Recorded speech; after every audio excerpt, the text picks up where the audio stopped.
আপনাকে আমি অপশন দিলাম শাহরুখ খান আর শাকিব খান। যেহেতু আমি বাঙালি, আমি শাকিব খানকে নিয়ে প্রাউড ফিল করি, কারণ সে আমাদের বাংলাদেশকে অনেক সুন্দরভাবে প্রেজেন্ট করেছে, কলকাতাতে প্রেজেন্ট করেছে, খুব ভালো ভালো মুভি আমাদেরকে দিয়েছে। তো সেখান থেকে অবভিয়াসলি আমি শাকিব খানকেই প্রেফার করবো বা শাকিব খানের কথাই বলবো।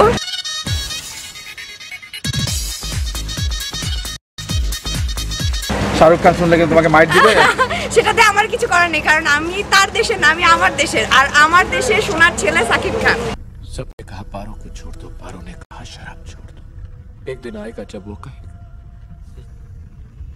दुनिया ही छोड़ दो।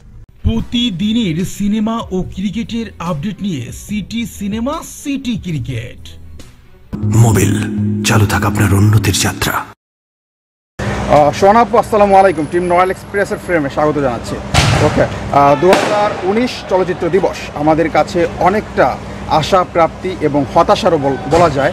আমি হতাশার ব্যাপারে আমি প্রথমে যেটি ভেবেছিলাম যে সোহানা আপু হচ্ছে আমাদের ইন্ডাস্ট্রির কেউ, কিন্তু পরে যেটি জানলাম যে না, এখনও সোহানা আপু আমাদের ইন্ডাস্ট্রির কেউ না, তবে অবশ্যই আমরা ইন্ডাস্ট্রিতে পেতে যাচ্ছি যদি ব্যাটে এবং বলে মিলে। তো আপু, তোমার পরিচয় দেওয়ার আগে বলছি যে আজকের অনুষ্ঠানটা তুমি কেমন কাটালা এবং চলচ্চিত্রের সার্বিক পরিস্থিতি কিভাবে এনজয় করলা?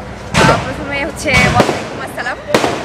আলহামদুলিল্লাহ আমি অনেক ভালো আছি। আর আজকের যে অনুষ্ঠানটা সেটা আমি আসলে পরিপূর্ণভাবেই এনজয় করেছি, কারণ এখানের প্রত্যেকটা পারফরমেন্স যেটা আসলে খুবই মনোমুগ্ধকর ছিল। আমি না, শুধু আমার মনে হয় যে এখানে অন্য যারা উপস্থিত ছিল তাদের সবার কাছেও আজকের অনুষ্ঠানটা অনেক বেশি মনোমুগ্ধকর লেগেছে।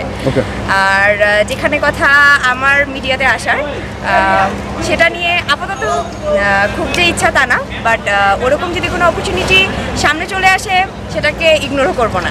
বাকিটা যদি আসি দেখা হবে। ওকে, আমাকে দূর থেকে কেউ একজন বলছিল যে আমাদের তোমার কথা বলছিল, আমি তখনও জানতাম না যে তুমি আসলে বলছিল যে মেয়েটা অনেক কিউট, এবং অনেক দূর থেকেই অনেকে আসলে এই কমেন্টসগুলো কিন্তু এসেছে, যার কারণে রয়্যাল এক্সপ্রেস তোমার কাছে এসেছে।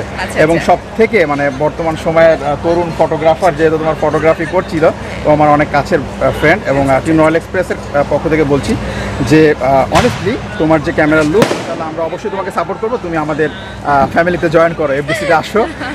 সো আপু, আমি যদি প্রশ্ন করি যে ঢালিউডে তোমার কোনো ড্রিম বয় আছে কিনা, বা ঢালিউড ইন্ডাস্ট্রির কোন নায়ককে তোমার ভালো লাগে, বা কাকে নিয়ে আসলে স্বপ্ন দেখো, বা টোটালি? সেটা তো অবশ্যই কিং খানই হওয়া উচিত। King Khan, the king of Dhallywood, Shakib. Thank you so much. আসলে আমি এরকম একটা অ্যান্সারই আশা করতেছিলাম, কারণ এটা তো বাংলাদেশের প্রত্যেকটা মেয়েরই একটা ড্রিম। তবে আপু, এই দিক থেকে যদি আমি তোমাকে বলি যে আজকে চলচ্চিত্র দিবস, আমরা জানছি যে বাংলাদেশ চলচ্চিত্র দিবস 2019, কিন্তু দ্য কিং অফ ঢালিউড আসেনি এবং তিনি এটাকে সম্পূর্ণভাবে বয়কট করেছে। সো এই ব্যাপারটিকে যে ভক্ত বা তোমার ক্রাশ হিসেবে তুমি কীভাবে? সেটার জন্য অবশ্যই তার কাছে কোনো রিজন থাকবে, আর এই কোশ্চেনগুলো যখন তাকে করা হবে সে অবশ্যই সেটার উত্তর দিতে পারবে। বাট আমার জায়গা থেকে আমি ফ্যান হোক বা সে একজন পছন্দের মানুষ হোক, সেখান থেকে এটাই বলতে পারি যে অবশ্যই এখানে না আসার, বয়কট করার পিছনে অনেক বড় কোনো রিজনই আছে। বড় কোনো একটা রিজন ছিল, এবং সেই রিজনটি হচ্ছে যে ঘরের ছেলেকে দাওয়াত দেওয়া, যেটা আসলে সে অনেকটা নিতে পারে নাই।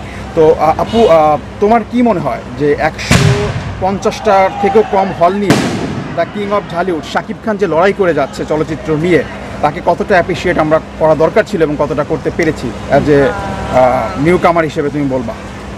নিউ কামার হিসেবে বলতে পারি এতটুকুই যে আসলে শাকিব খান, আমাদের কিং খান যেখান থেকে স্ট্রাগল করা শুরু করেছে অ্যান্ড করেছে, সেটার জন্য আমরা যারা ভক্ত আছি, আমাদের সাপোর্ট ছাড়া আসলে এটা সম্ভব ছিল না। আমাদের সাপোর্ট, তার কষ্ট, তার পরিশ্রম সব কিছু মিলেই সে আজকে কিং খান। ওকে, কতটা এনজয় করেছো? যেহেতু সে আমার খুব পছন্দের একজন মানুষ বা পছন্দের একজন অ্যাক্টর, অবশ্যই তার ছবিগুলো আমি হলে দেখেছি।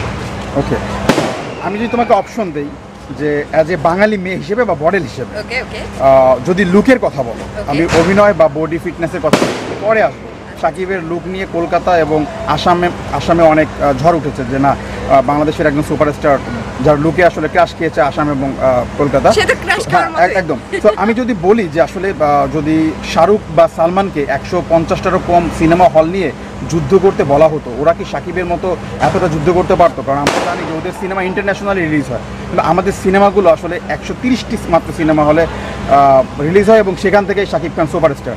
তো তুমি তোমার মন থেকে বলো যে এটা কি কতটা কষ্টের ছিল বা মানুষের জন্য কতটা চ্যালেঞ্জিং ছিল?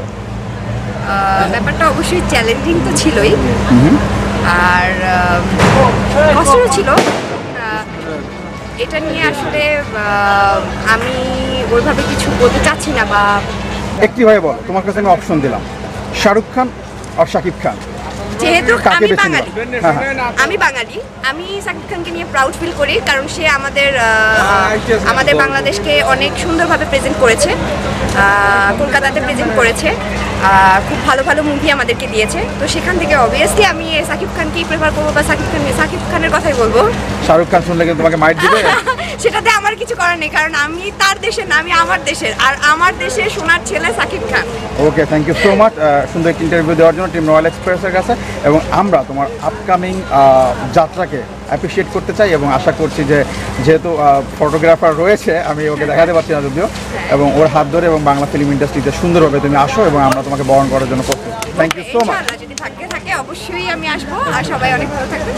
Thank you. এগুলি রক্ত না রে, এগুলি আমার ভালোবাসা চড়তেছে। চল তগো ভাবি রে, ভালোবাসার ধারা দেখায় আছি।